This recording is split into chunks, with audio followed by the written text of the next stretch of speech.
Welcome to Car and Bike News, tests and reviews online. I'm Lee McKinnon. This week we're in the Holden Commodore RS-V.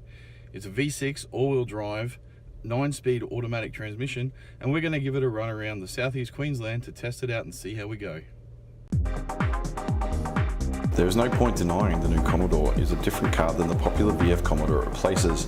The sports-flavoured RS-V featured here sits in the middle of the Commodore lineup with a list price of $46,990 in the liftback style. Gone are the days of the conventional sedan, and in comes a 5-door hatchback known as the liftback. The RS-V has leather seats, heated front seats, paddle shift, 8-inch multimedia screen with built-in GPS navigation system and DAB Plus digital radio, a colour head-up display and wireless phone charger. Holden have released many different cars over the years, and a lot of them have been great, some have been not so great. And with the end of the Commodore being made in Australia, when the new Commodore was announced, it was a little bit of a, what are we going to see, how's it going to be, how's it going to compare?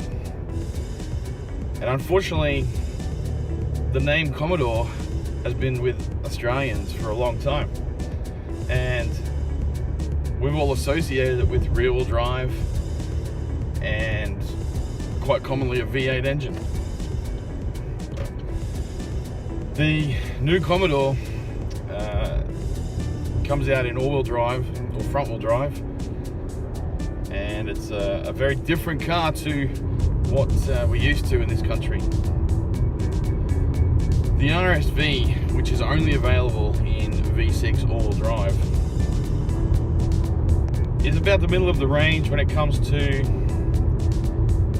the lineup that Holden have offered with the Commodores. You've got the Calais and you've got another sports model in there, and it's very different. But you've got to not compare it to the old Commodore, because chalk and cheese when it comes to the Commodores. It's not an old Commodore. It wasn't built here. It wasn't designed here.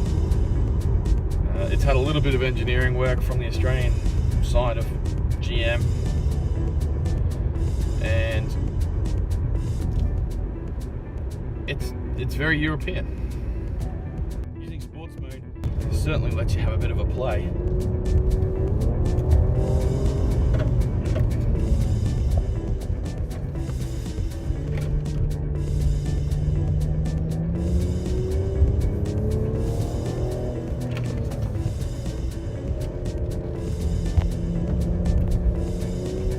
It's got some real grip.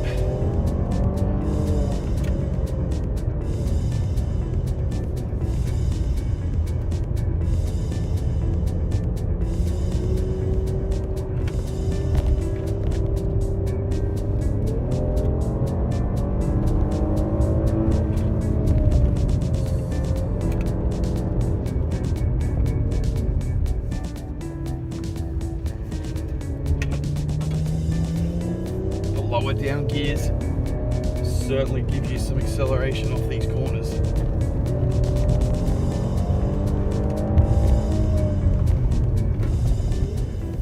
But the engine does not allow a great deal of engine braking with the transmission. And there's no real feel to the transmission upshifts because there are so many gears.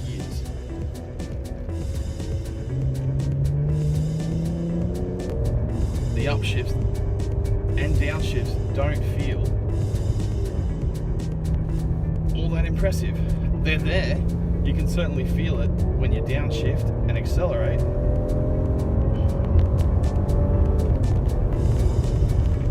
But unless you're high in that rev range, the gears do not even feel like they're there. You have to look at the gear number to see what you're in half the time.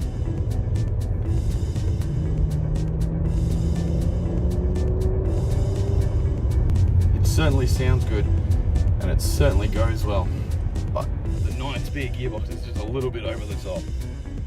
Holden have done really well with the design of this car. The front looks fantastic. It is a tough exterior when you're looking at it from the front.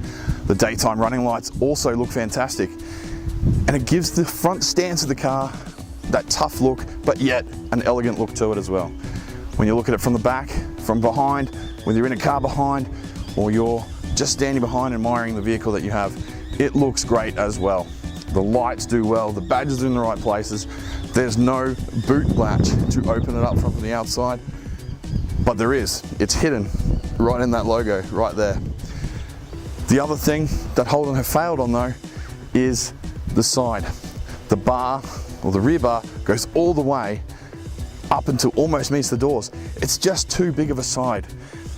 Other than that, the overall look of the car is actually really, really good. Holden have done a fantastic job with this design. The Commodore is a Commodore by name, for sure. But you've got to look at it in the fact that it's just a name. It doesn't reflect the history that the Commodores were. It's a completely different car. It's European, basically. It's all-wheel drive. It's an east-west V6 engine. They come in a diesel in the other variants. It's not the Commodore of the past. Don't look at it as using the name being a Commodore and then associating it with, oh, I don't want to drive it, because it's actually a really nice car to drive. It handles well, it goes well, and it looks pretty damn good. So if you're considering a new Commodore, it's worth having a look. Don't let the name put you off.